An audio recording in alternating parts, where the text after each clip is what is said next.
এবারে সরস্বতী পুজো অনেক স্পেশাল, কারণ এবারের পুজোতে রিশানের হাতেখড়ি হচ্ছে।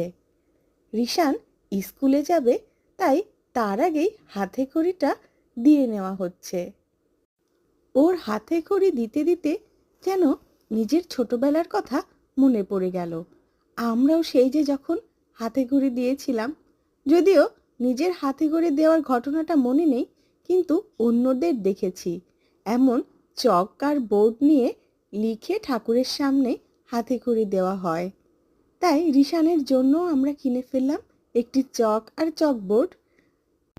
পুজোর দিন বাবার কোলে বসে হাতেখড়ি দিচ্ছে রিশান, আর সামনে পুরোহিত বলে দিচ্ছে কি করে কি করতে হবে। প্রথমেই ওম লিখে নেওয়ার পরে পুরোহিত বললেন, এবার তুমি নিজে কিছু লিখো।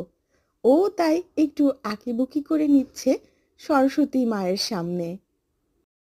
বাংলাদেশে ছোটবেলায় আমরা দেখেছি পুরোহিতই নিজের কোলে বসিয়ে অ আ ক খ এগুলো লিখিয়ে দেন।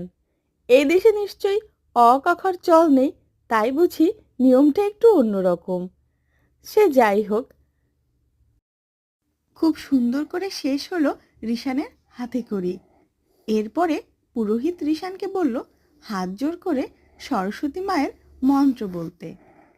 রিশান মনে মনে কি বলছিল জানি না, কিন্তু ওর বাবা ওকে আবার শিখিয়ে দিচ্ছিল যে মন্ত্রটা পড়ার জন্য। অ্যাটলিস্ট ও যে চুপচাপ বসে বসে পুরোহিতের কথাগুলো শুনছিল, এটাই বড় ব্যাপার।